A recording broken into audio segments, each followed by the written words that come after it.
Hi guys, Gnome here. First things first, the Party Crashers are a group of 4 YouTubers by the names of King of Skill, TCNick3, Vernias, and Sophist who play Mario Party together a lot, plus some other video games, and started a group channel last year dedicated to that.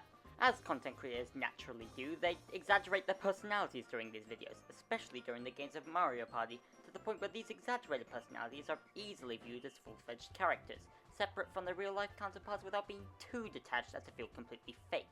On that point, I may as well add the disclaimer. I cannot stress enough that I'm separating the characters from the real people in this analysis. Literally nothing I say is meant to reflect what the real personalities of the Crashers are like, not even a word. Some people don't know where to draw the line, so I'm marking it here. Now, with that out of the way, there are countless amounts of fan content surrounding these characters, but none of them quite scratch the itch of pure, unfiltered analysis. Like Lucas only I want that. There are a shit ton of AUs, there's a couple fanfics I haven't read, some of which I never will read, you know who you are, but looking at the canon version, so to speak, is something that only seems to happen within the confines of my head, so now I'm trying to fix that. As you've hopefully figured out, I am but a humble teenager with a hyperfixation and good English grades. I'm not capable of delivering perfect analyses, but I thought about the subject far more than I reasonably should, and I feel as if I'm competent enough to get the job done. Only one way to find out, I guess. I'd also like to establish that, while I love the other videos the Party Crashers make, I'll only be covering the Mario Party videos for this analysis. I think anyone in this fandom can recognize that these videos are a whole different beast from everything else, and the only way to spin a consistent narrative is to keep it to one core idea, that being Mario Party.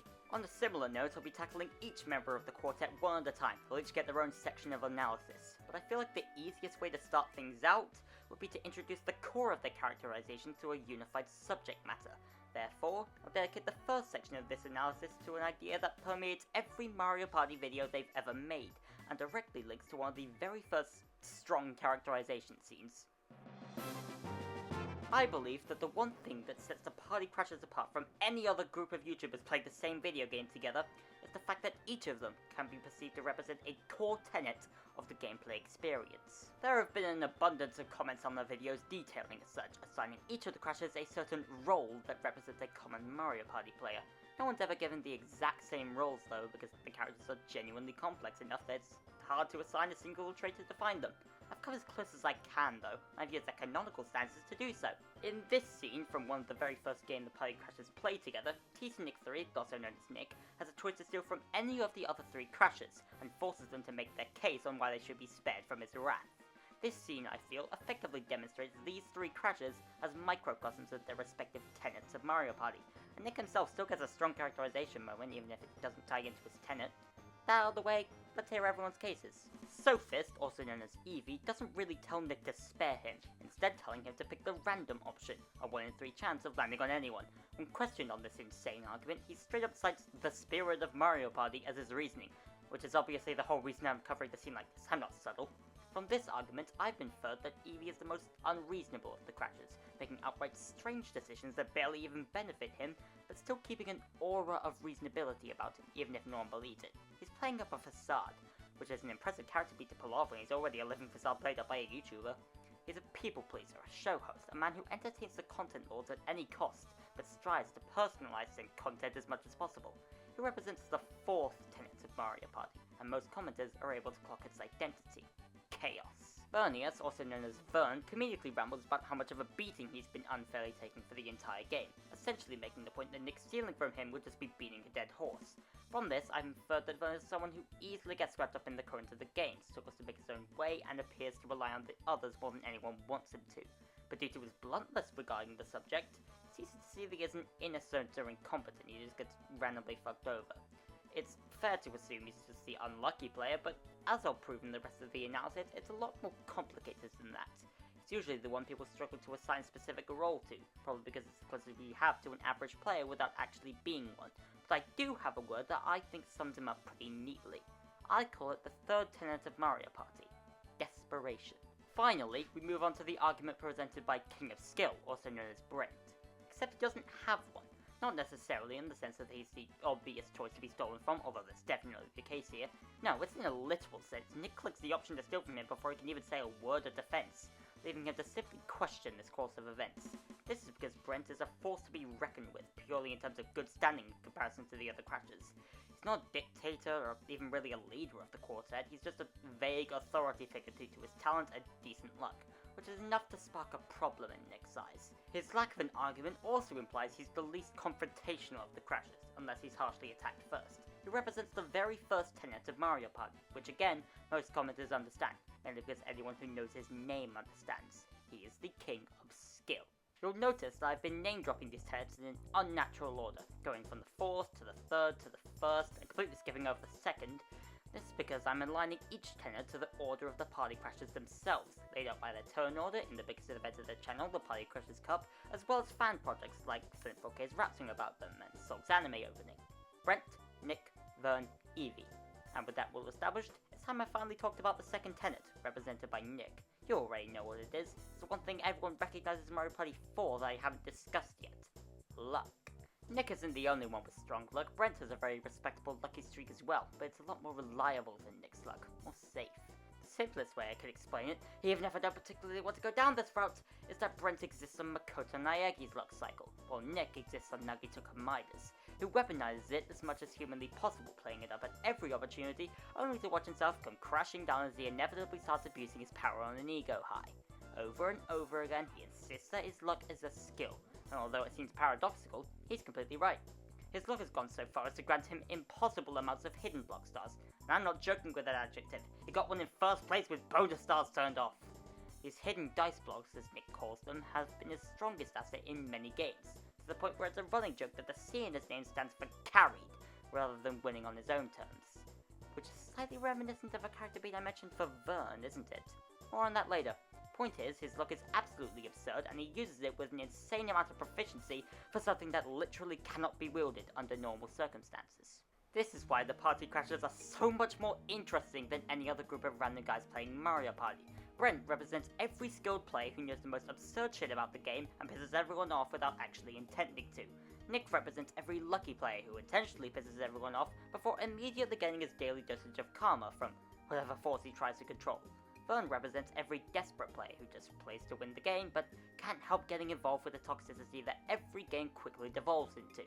Evie represents every chaotic player, who disregards the very design of the game in favor of providing entertaining moments, which bites him in the ass more often than not. The four most identifiable stereotypes of the game's players are playing match after match together for all of us to watch, and I cannot stress enough how little it gets boring. These guys are genuinely incredible content creators, and the premise I'm laying out is brought to its full potential in nearly every video.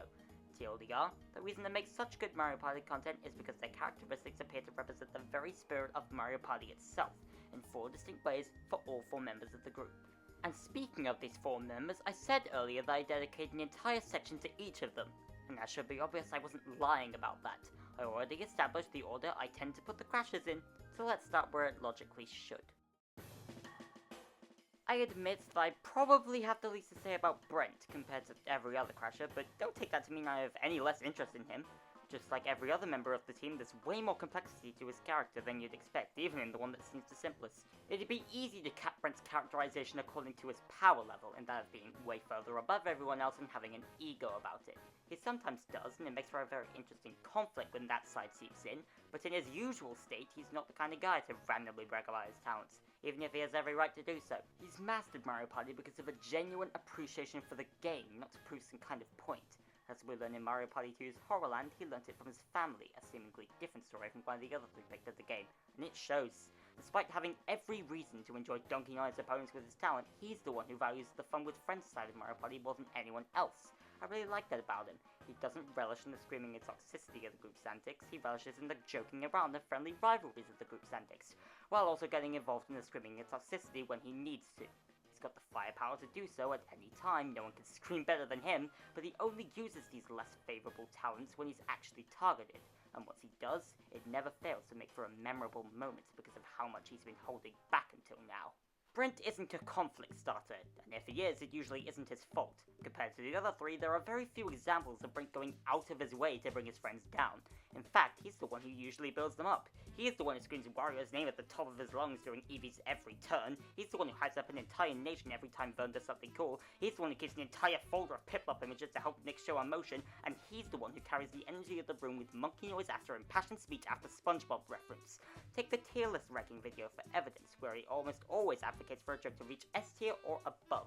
Vern is the center of most of these jokes, but Brent's the one who keeps them running. He's a fairly loud person, shouting every time something small goes wrong, making lots of random noises for gags, having an unrivaled maniacal cackle for a laugh, but none of that makes him a negative person. He's a generally positive person who, as he obviously will be in such a competitive environment, is prone to getting knocked down, even though he'll always get back up and will probably hold a secret grudge against whoever knocked him down. Brent overreacting to small inconveniences is probably his biggest character flaw that comes to mind. I think it's earned a paragraph of analysis. He's known for having the most strategic mind of the Cratchits, something that goes pretty handily with his years of experience optimizing the game. So every time he makes a play that isn't strictly strategic, it makes an impact. This is the nicest member of the group, so he has to have been terribly wrong to snap like this, right? But the problem there is that he really hasn't snapped in these instances. His tone of voice is exactly the same. He tends to keep a positive view of the game, so if someone moderately goes against that, it's his job to correct it using whatever method he can, which are a lot of methods, way more than anyone else, and it automatically makes him an intimidating presence. It's an overcorrection a lot of the time, striking at someone with full force when their initial swing wasn't that much of a threat. But Brent doesn't see it that way. He doesn't take into account his insane skill level as much as you'd expect him to, and this leads to said skill level showing a lot more conflict than he ever intended to create. His overreactions from his perspective are pretty reasonable. Someone steals one of his 5 stars, he steals one of their 2. Problem there is he's on a high horse that no one else has access to, no matter how hard they fight for it or how much he wants them to enjoy the experience like he does. Nick is the biggest example of the conflict I've been talking about. He's the one who questions Brent's authority more than anyone else, all the while talking of his own positions of power. While Evie begrudgingly accepts being on the bottom of the food chain and Vern is usually concerned with a different threat, Nick wants few things more than to live on this high horse of skill.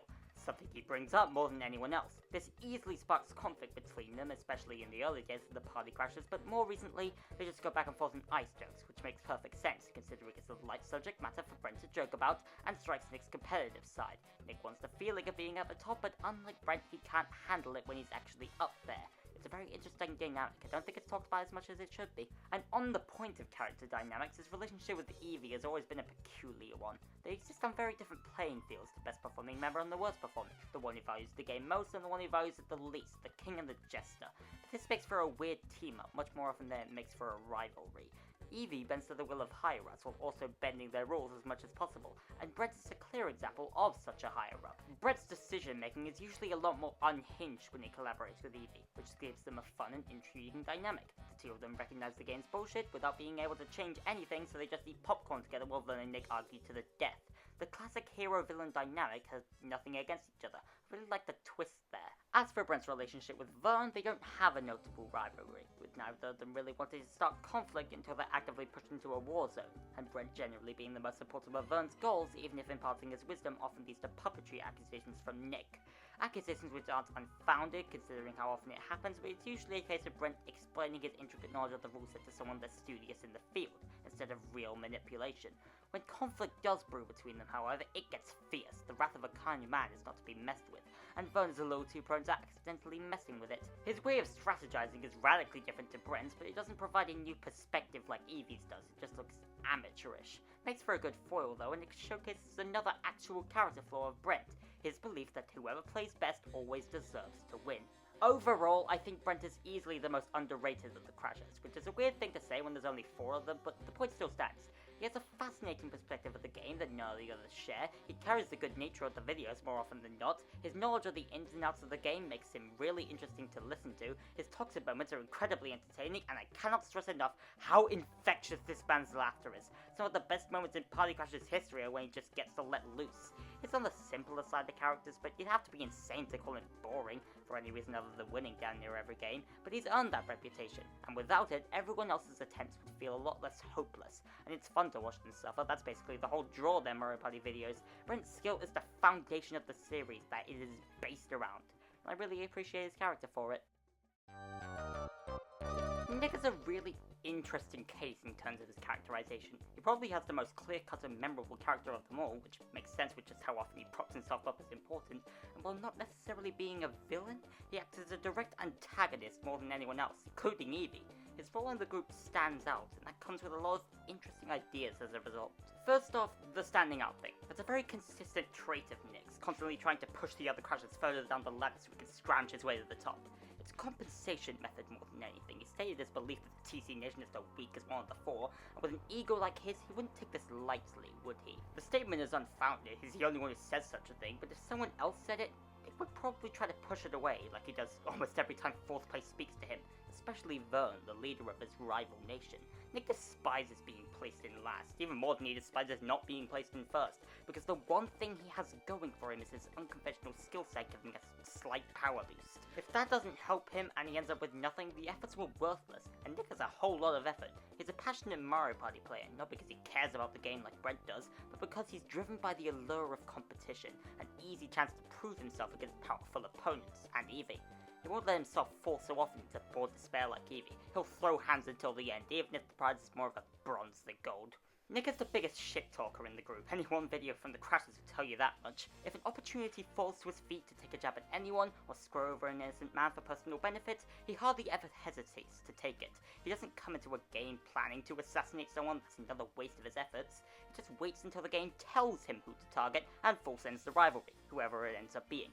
Usually Vern because he's the most likely to bite back, but Nick's strong dislike for other authorities gives him a reason to fight Brent, and his strong dislike for schemers gives him a reason to fight Eevee.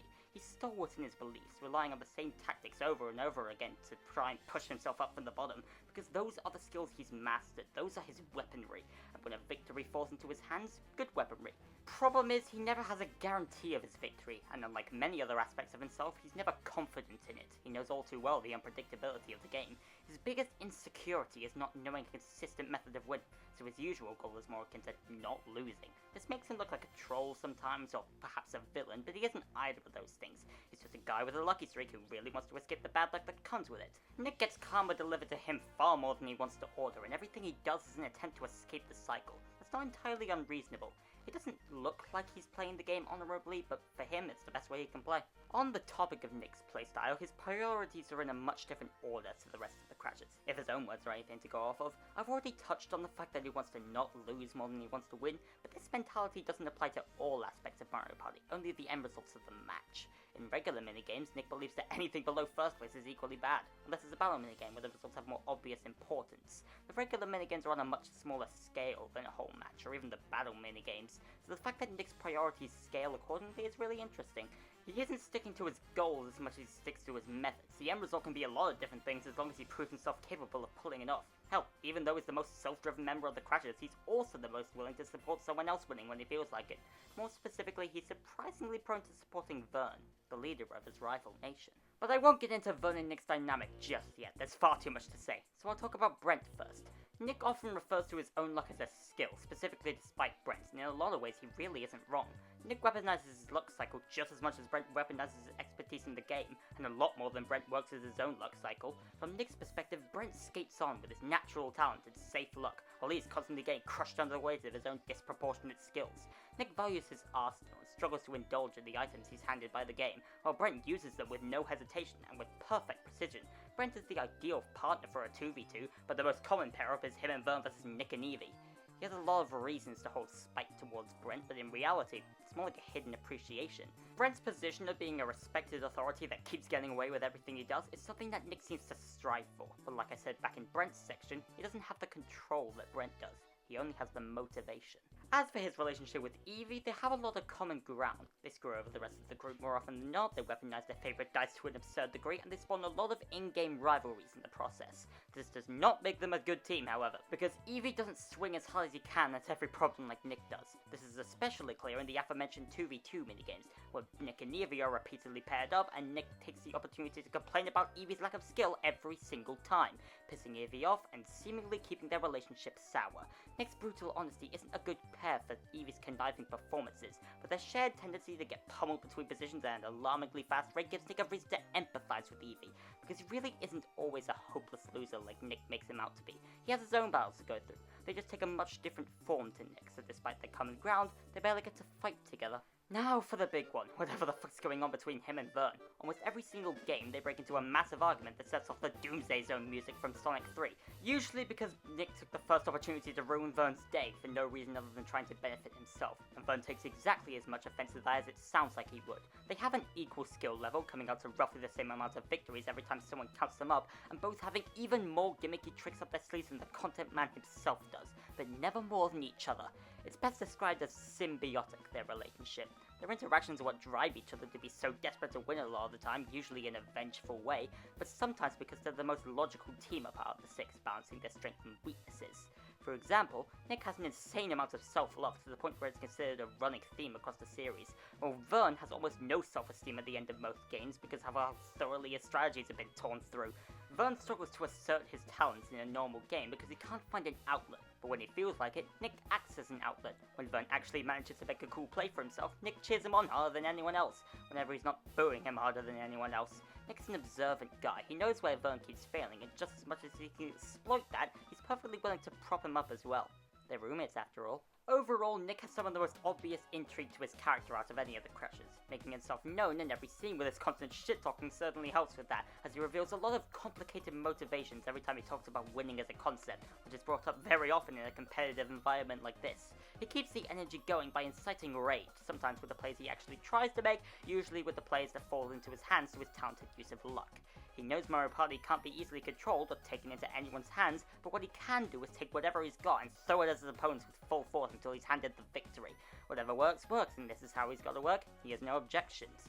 Dirty tactics, maybe, but certainly not cheats. He's playing the game like everyone else. He's just letting his competitive side shine, tearing everyone down until he's at the top by default. Vern's a tricky case in almost every aspect of his character. He represents the least recognized tenant of Mario Party, he doesn't neatly fit into the roles of the nice one or the unlucky one, and he's simultaneously a fan favorite and the one who gets the most hate. Personally, I think he has a lot more depth to him than he gets credit for, even by his fans. Maybe even especially by his fans. For starters, and most obviously, Vern is defined by strong emotions. Every other Crasher is capable of subtlety, even if it's rare, but I can't think of a single moment where Vern's feelings on the situation at hand aren't immediately clear as soon as he opens his mouth. He isn't necessarily judgy, but he certainly has an opinion on everything, and he's talkative enough to make it very well known. Key examples of this are every time Nick screws him over, and he reacts with violent rage that would seem out of line with his usual nice persona, but the more you watch these videos, the more obvious it is that Vern's toxicity is permanently thinly veiled under his kindness. He definitely is kind. It's very rare that he'll go out of his way to make someone's day worse, but once his own day is made worse, his self-applied restrictions are drastically loosened. He's the man who tries to go about his day like any other Mario Party player, but none of his friends are any other Mario Party player, and neither is he, so his inner demons take over extremely often, just as long as they're triggered by yet another bad thing happening to the guy. On a similar note, the early days of the Party Crashers seem to make it clear that Vern has a horrific streak of bad luck, with him getting pummeled into the ground through little fault of his own in almost every video. But ever since Warriors Battle Canyon, he's racked up wins at the exact same pace Nick does, with no prevailing issues of luck, even if it's still not great. The truth is that Vern's luck was never really all that bad. It was his lack of presence that kept him from winning. He didn't have the experience of skill or an unrivaled dedication to content or particularly good luck, so there was no factor actively benefiting him in the games, especially with Eevee's bad luck leading to every random attack landing on him. After he got his first win, however, his strength started to show. His mastery of the absurd gimmicks of Mario Party, removing some of the objective skill of the game in favor of emotionally driven decisions, which work much better here due to the personalized rule sets. Vern isn't a bad player in the regular game, far from it, but his judgment often gets too clouded in that setting, with so many opposing factors at play, while alterations of the game give him a much better chance to put his own spin on everything. It doesn't bode well for him when he isn't given that chance. The word puppets is often thrown around to refer to Vern, sometimes by the other Crashers themselves, but nowadays it's usually the idiots in their comment sections after the warp block incident. Multiple times when Vern is forced to make an important decision, Brent will swoop in to provide him with knowledge of the game, or Nick will swoop in to remind Vern whose side he should really be on. Oftentimes both. He's damned if he does, and damned if he doesn't, in almost every decision he has to make. So the other guys providing their input doesn't change the state of the situation at all, just makes it more thematically interesting. Vern doesn't operate on the same karma system the other three do, but he does get shoved into a whole lot of random situations that have severe consequences down the line. and that usually happens when he's at his most desperate, so it's certainly some kind of growth from the writers. He's a peculiar person and highly unequipped for stressful situations, so it's very entertaining to see him stumble his way through them and try to keep a positive attitude despite the fact that we all know he won't. The content lords know what they're doing. Vern isn't any more or less of a puppet than all the other Crashers. He fights to make his own decisions just as much as everyone else, if not more. And even if some of his decisions lead to horrible outcomes, it's expertly served to be sympathized with. His losing streak was a pretty big part of that, which has a lot of depth to his interactions with Evie. Both of them are very prone to getting overshadowed by Brent and Nick, but they have weird enough playstyles to help them stand out, even if it doesn't help them win any regular games. The key difference that causes their on-again, off-again rivalry, though, is their stance on trolling. Vern only resorts to those kind of tactics when he has no other option, which happens more than you'd think. Every game devolves into Vern running out of options sooner or later, while Evie literally never hesitates to troll. He's only trying to make the game as insane as possible, while Vern is trying to keep it on track. The calls don't even remotely align, but both of them are prone to failing miserably and winding up in the bottom placements, where Vern has a fair bit of experience desperately climbing out of, while Evie does not. They keep getting tied together by the universe despite having completely opposite goals and methods, so it's a lot of fun seeing them try to work with each other's energies, especially when they miraculously get along. Brent and Vern, on the other hand, have a lot of similarities, trying to be the nice one who just wants the game to go normally, proudly leading their nations, keeping the jokes running. But once again, there's a key difference that causes almost all of their fights. Brent bottles up his anger until it reaches an ungodly level, while Vern releases it in short bursts whenever he feels like it's necessary, and with how often he gets screwed with, that's the usual. Vern is extremely open about his stances, possibly to a fault, and that also makes him exploitable. Brent just sucks it up after one word of anguish, keeping on another level than the rest of the Crashers, whether he knows it or not. Knocking him down from there is how the game becomes a competition, and Vern has a running theme of undermining advantages. He gets through to Nick's ego, he takes a load of accidental bullets from Evie, and he brings out Brent's pride by strategizing strangely enough to make his eyes pop out like Squidward. Nothing's better at provoking his rage than Vern doing it by complete accident. It's amazing. Moving on though, there's so much shit to get into with his dynamic with Nick. The paragraphing back in Nick's section barely scratched the surface, and this won't be any different, but I sure can try. Nick is a large part of why Vern ends up fighting so hard in every game. He's provoked by a wide array of actions Nick takes, whether it's on the board, in the minigames, or in real life if he's feeling especially petty, and every single one of these chips away at Vern's anger across the various games, giving him more and more reasons to take just as many petty and annoying actions against Nick, and the cycle tends to get out of hand from there, entire games being thrown away because of it. They're both incredibly driven, Vern to winning the game, Nick to not losing, and the parallels between those ideals forces them into a corner of fighting each other every single time, and it's not like either of them have a moral high ground either.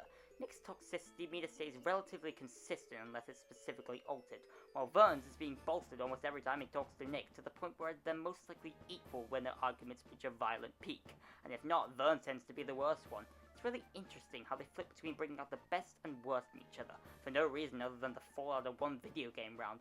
Someone driven by his own image trying to weaken everyone else's, and someone weakened by everyone else's image trying to drive his own, end up forming the most insane pictures possible every time they have a conversation. Overall, Vern is a very complicated being, notoriously difficult to fit into a single category without missing a core aspect of what makes him entertaining. He doesn't commit to any one trait, which makes his strengths difficult to determine, but at the same time it makes him incredibly versatile in how he plays, as opposed to someone sticking to his guns and blasting forward until he gets what he wants. He's extremely prone to being put in situations with a capital S, and ends up being faced with decisions that are far too tough for someone who repeatedly fails at strategy, and yet he still manages to bend a few specific elements of the game in his favour, which never once guarantees him a win, just gives him a fighting chance. It's fun to watch him get beaten down, but I'd argue it's even more fun to watch him pick himself up and then start screaming at Nick with Doomsday Zone playing in the back. He's the most normal player of the party Crashers, but we all know that means nothing. Finally, we move on to the most popular of the Crashers in the actual fandom.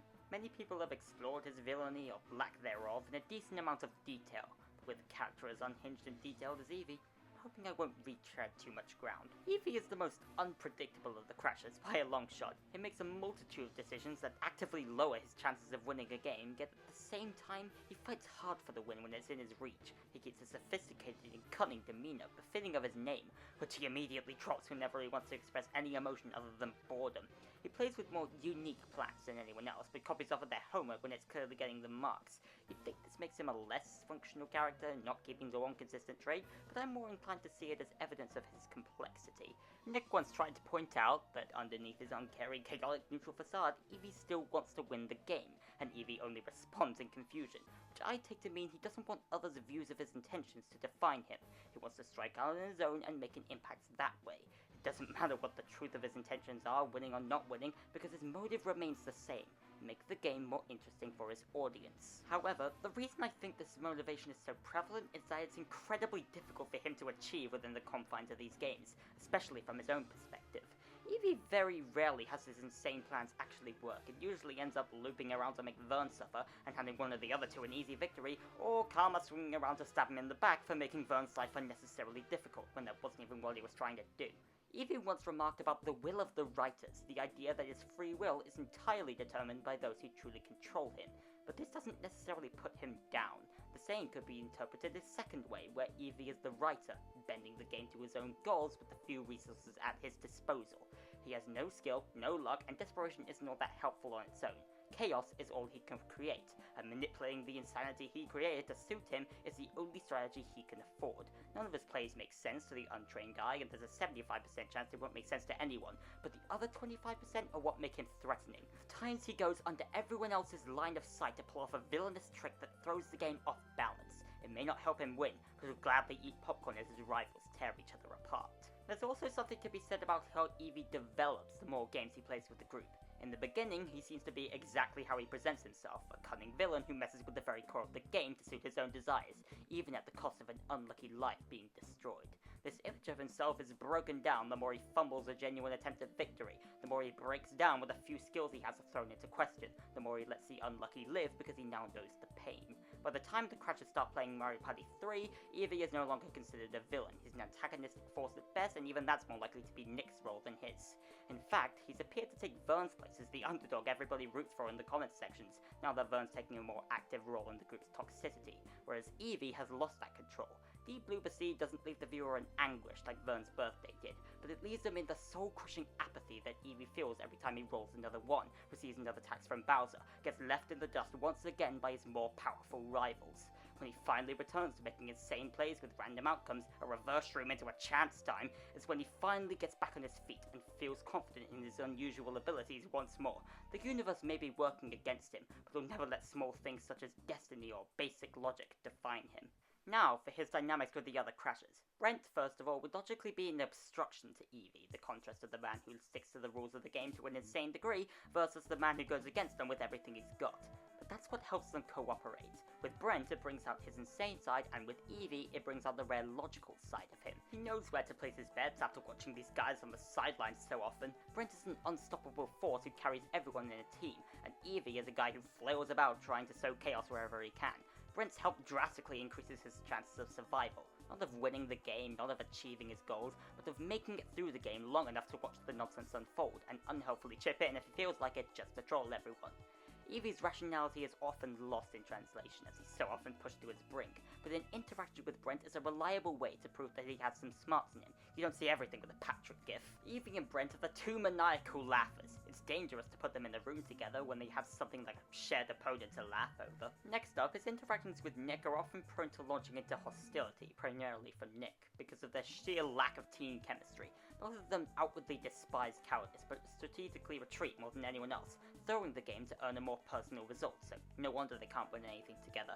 They also both believe in tearing down authority so they can assert their own power, but they can't do that alongside somebody else as a one-person endeavor. However, they can learn from their experiences together and use that knowledge to fight on their own, and not necessarily against each other unless it comes down to a battle of their ideals. I specifically refer to Nick being an aggressively hopeful person, despite taking so much of a beating, while Evie drowns in despair at the slightest bad thing happening to him, pushing him further down. Nick is someone who exclusively motivates himself to climb up from the bottom, and when Evie tries something similar, he can shift the balance in his own favor, a rare occurrence that he secretly strives for under his many facades. Evie doesn't work like that on his own, but if he becomes spiteful, he has a reason to unleash his frustrations. Much like Nick, he prides himself in his image, and he will gladly gladly tearing opposing one down to support his views. Finally, the universally driven rivalry between Evie and Vern. Neither of them go out of their way to attack the other, they have some of the least intentionally begun arguments out of any combination of the Crashers. Everything that brings them to disagreement is the fault of happenstance, or in Mario Party terms, a time of chance. Evie chooses the random options because they're the most chaotic and make his goals all the more unclear, but this consistently backfires on him by constantly landing on Vern specifically, slowly making it boring and predictable to use. Evie spends a whole game relying on randomly generated decision making, and if it's truly the will of the writers, that writer is clearly trying to stoke a conflict between these two, as Vern is the target of these random attacks nearly every time. As Vern develops into a worthy adversary, Evie becomes the one getting punted out of the way at every opportunity, and as a result of these factors, their rivalry becomes less and less relevant as the games go on. Now, the similarities are much more apparent, as is the fact that their initial fighting was entirely incidental. Evie uses Vern for everything he's worth during Mario Party 3's Woody Woods to earn his victory, which somewhat bolsters Vern by showing how useful he actually is, but mainly bolsters Evie by giving him a sense of control he's been sorely lacking for a while. They both know what it's like to be down at the bottom, not knowing whether the universe will allow you to play the game that day, so even as they battle, there's an understanding between them that Brent and Nick simply don't factor into. Vern is the one who masters the Mario Party gimmick games, but Evie makes the gimmicks in the first place. They play off each other in a really interesting way. Overall, it isn't difficult to tell why Evie is the fan favourite of the four. He's got a charming personality, a detailed story to weave with his actions, and a role in the team that no one fills as well as he does. The cartoon villain who barely counts as a villain for most of his screen time, because his goals are more complicated than simply being evil, more personal. He feeds off of the insanity every game devolves into without involving himself all too often. Because he doesn't specialise in fighting, he specialises in tricks, schemes, plans, every synonym for strategizing in advance, even though most of his strategies don't make any sense you can think of. Every one of the Crashers has a reasoning for their actions, and the other three are fairly easy to read into in that regard, but Evie makes his motivations and intentions deliberately difficult to analyse in the moments where he applies them, so no one could get a better understanding of him than they need to. All anyone needs to know is the entertainment he creates, the funny scenarios that may or may not harm him more than anything else, all in the name of never relenting on the few morals he abides to. He'll never let some nonsense like a bridge contain how much of a troll he is. The main takeaway of this essay is that I probably spent way too much time on it, but I'll try to provide some actual insight. The Party Crashers are far from just being four random dudes playing whack games in Mario Party together and yelling at each other over it, to the point where outsiders call their friendship into question. There's nothing wrong with being those things, and to a certain extent that is what they are, but if you've watched them as much as I have, you'll notice some interesting stuff beneath the surface. You'll notice that the Crashers drop some powerful advice in between the constant barrage of quality memes. You'll notice that they all interact with each other in ways that entertain the audience, but the specifics are vastly different in every dynamic. You'll notice that they each have a very distinct personality that many commenters try and fail to summarize, that plays well into Mario Party as a game. Most people use this to insert the Crashers into new and interesting settings and explore their characteristics there, or animate the existing moments with their own style and headcanons to add the missing detail from the original gameplay videos. There are people who compile and clip the videos to show off a particularly great aspect of them, and people who play Mario Party with their own group inspired by the theming of the Party Crashers. I, however, think about the intrigue of the Party Crashers as a narrative, with actual characters and actual plots, and projects such as this essay I feel are the best way I can properly express my love for the content in the way I love it, even if it's really dumb. Thank you for sticking through my nonsense. Outro noises, yay!